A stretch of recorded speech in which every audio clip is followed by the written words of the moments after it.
I know that handwriting may not be the most exciting of subjects, but I am actually really, really excited to be sharing this resource with you guys today.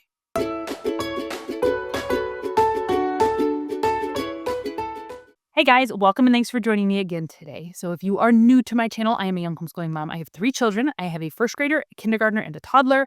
I'm also a second generation homeschooler. So while I have only been teaching homeschool for about 3-ish years, I have been in this world for a very long time, having started in first grade myself all the way through being done. So this channel is really just everything homeschool, curriculum, opinions, resources, research, all the stuff.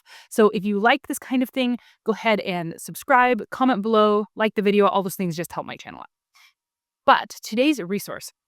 So I have a handwriting resource to share with you that I am really excited.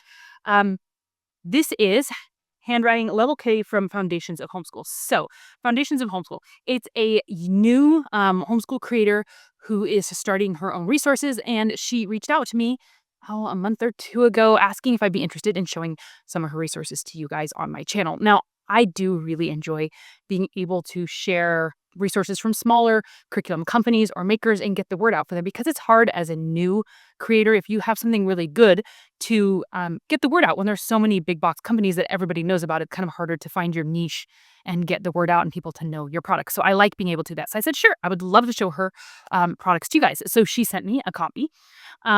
And I am really excited about the handwriting because we have started using it. I really, really liked it. We're using it, and I actually foresee continuing to use it with my kindergartner all the way through. My older daughter, she's more in like the copywork stage, so I don't really know about that right now.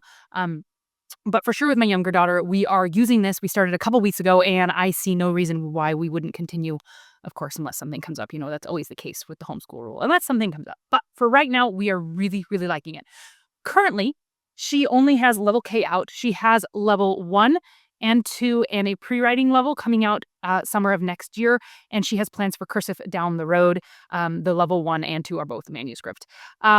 This is not her only resource. So today I'm going to be sharing an inside look at this. And then my next video, we'll actually be sharing her level 1 of her ream program that she's creating. Level 1 is currently out. Level 2 is going to be out in November, I think. And then level 3 maybe next summer, if I'm not mistaken in that order. So my next video will be actually showing you inside her program called The Art of Reading. But today we want to focus on this. Okay, I will link this below if you're interested in it. If you want to see her website, I will set that below as well. But let me go ahead and turn the camera around and just show you some of the things that I really, really like about this curriculum. All right, Handwriting Level K from Foundations of Homeschool. So as we open up, we have the front matter, just talking about, is your child ready for handwriting, how they structured it and sequencing, some tips on pencil grasp and paper position, and then some warm-up activities, which I really like. These are just kind of fun activities to get your fingers, your children's fingers mobile and warmed up. And I think these would be really useful in between the lessons, actually, as you're doing. If you have a child who tends to like really grab the pencil really hard, these might be a good way of like, stop, let's do some activities, get your fingers moving again, and then let's try again, trying to loosen up that grasp a little bit. Okay, but first, I love the look of this. It is not cheesy or cartoony or cheap looking. It is very attractive to me as a teacher while still being engaging to my children because of these little activities that break it up. Now, these activities are not focused on art mainly. Like, you'll have some tracing and coloring or some coloring activities, but I would say the majority of these, from what I've seen, are focused on tracing, which is good, like finger control with the writing, or on what they call thinking time, which is more of like logic or thinking skills, and I really like them. Another thing I like about these activities is that they're not geared toward girl or boy. I feel like the way this is laid out, the activities, the choice of images, is really neutral as far as boy and girl. It doesn't like lean more towards girl or super artsy. If your kid isn't super artsy, it kind of rides a nice middle line. My daughter really likes these activities. They really break up the handwriting for her. So she'll do, what we just do in order. So if it's thinking time first, we do that first, and then she gets to do her handwriting. And then before going into the next chunk, she gets to do something else in between. And I feel like it takes away, it just makes it more engaging. It breaks it up. It makes it feel like less work and more fun, which is great. I don't mind that. They do teach the letters, by type of stroke. So in the beginning, You may have noticed that it was, all your letters that are straight down and straight across. So you've got your L is across and then F is down and across twice. And then E is an F with an additional leg. So that's pretty standard, I feel like, for handwriting curriculum. But what they do, which I appreciate, that is not standard for all handwriting curriculum. Let's see if I can jump to it. It is, I marked it down, page 24. So I feel like it's very standard for handwriting curriculum to teach similar stroked things together. What I have not seen before, and maybe this is just me because I haven't seen all the curriculums out there, um, is to teach a letter and then build multiple letters off of that same letter. So for in this case, we have the magic C. You got a C. They learn how to write that. And then as they learn their next few letters, it's just a C with an adjustment, which takes so much brain work off the child. And I feel like it makes it less intimidating, right? You learned your C. Now O is just a C that you close.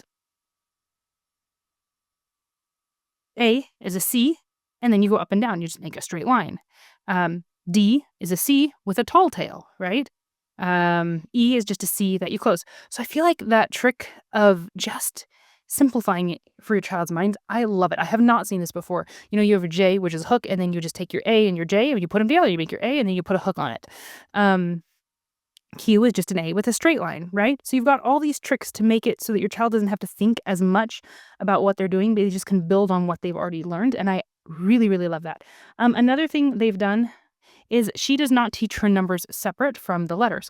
She chooses a place where the stroke is similar to, let's see if I can find it here. Okay, so like here, teaching number 6. She's having them practice all of their uppercase letters that are similar in stroke to the way you would start a number 6, and then she teaches the number 6 within that, versus like teaching all of the letters and then all of the numbers. She kind of incorporates the two.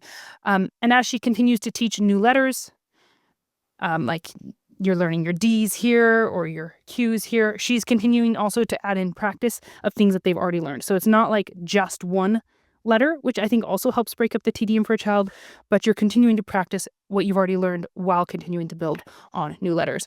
So through, I think, 41 is where they're teaching all the letters, again, continuing to do review.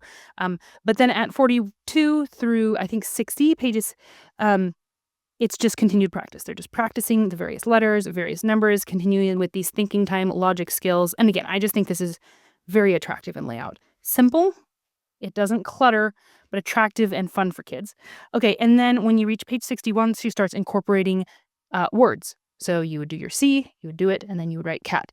Now, one thing I love about the words she's chosen is they are words my kindergartner can actually read. We had Zaner Bloser for a little while. We didn't do it very long. And some of the words that they had your kid tracing, my kid couldn't read. Like, they had me doing A, and one of the words she had to trace was alligator. My kid was just tracing the lines, but she couldn't read it. I would have to read it for her. So I love that my daughter could actually read this and then connect the spelling of how it's spelled to it. It's not going to teach your kid how to spell, but I love the reinforcement, right? You're doing R, you're doing red, they're reading it, and then they're going to trace it out and they're spelling it correctly. So I love that she's chosen word families so that it just makes those connections more solid in your kids' minds. Again, it won't teach the reading by any means, but I think that just a little bit of reinforcement. And then about page 81, I think, she starts introducing sentences. She introduces the concept of like putting a finger space between each word, talking about every sentence starting with a capital letter and ending with a punctuation mark. So those are things she's incorporating, and she reminds them with each sentence. It's not like she just tells them with that first one. She continues to reinforce those rules. And the sentences are done more like decoding. So they've got the words, but then they have to unscramble them and put them in the right order. But again, continual reminder on how the sentences is done. Finger space between each word. Every sentence starts with a capital letter, ends with a punctuation mark. I like that review is continuing to go. She doesn't like stop the review once she starts the sentence, which again is something I feel like Zaner Bloser did a little bit more. They had some practice, but then they just went on to new skills. I like the reinforced practice, especially at this level C or level K. My daughter needs it. It's not something that we're just one and done. Okay, another thing that we like, it has nothing to do with how well this works, but it is just something that my daughter finds fun, is we name whatever is in front of the letters as she's learning them, and that's what's teaching her the letters. So this will be Wally the watermelon is going to teach her how to do her W's. That one might be more challenging, but Nellie the nest is going to teach her how to do her N's. Mike the mouse. And for some reason, that just makes it fun for her. So if your kid is that kind of child, maybe that would make this more engaging. She really likes that.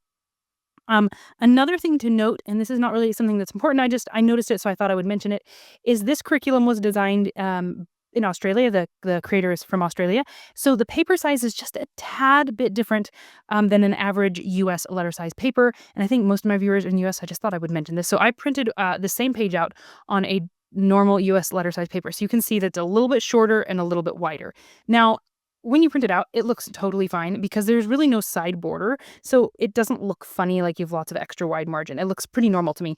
The only reason I mention it actually is because I know some people like to not print their own materials, but actually like take it to Staples to get printed or send it online to some online places that print it. And if you were going to do that, it's just worth knowing that it is built on a different size paper, so they could actually print it on the paper that it's intended for if you were going to have it printed externally. If you're just going to print it yourself, I think it looks just fine doing it yourself. But that's just, again, a side note for you to be aware of. But yeah, I really just don't have anything bad to say about this. I love it. I'm excited to have found it, and my daughter's enjoying it. I wouldn't say like it's her favorite subject ever. I'm going to have to take that back. I asked my daughter later what her favorite subject was, and she clearly said handwriting was her favorite subject. She said she really liked it. So there you go. But it hasn't been a fight. She's enjoyed it. It's been fun. We've had good attitudes, and yeah, I just don't really have anything bad to say about it. All right, guys, I hope you enjoyed seeing inside that as much as I enjoyed sharing that with you. I'm really excited, and handwriting isn't like the most exciting of materials, but I really, really like it. Please comment below if you had any questions. As you can tell, I really don't have a lot of negative or cons to say about this material so far. I mean, we've only been using it for a few weeks. I will be updating you guys in my update videos throughout the year. If there's something that comes up that we don't like or, whatever, I will be sharing that with you. But right now, I really like what I see. So yeah, like I said, comment below if you have any questions, any comments. I enjoy sharing these with you guys, so thank you again for joining me today.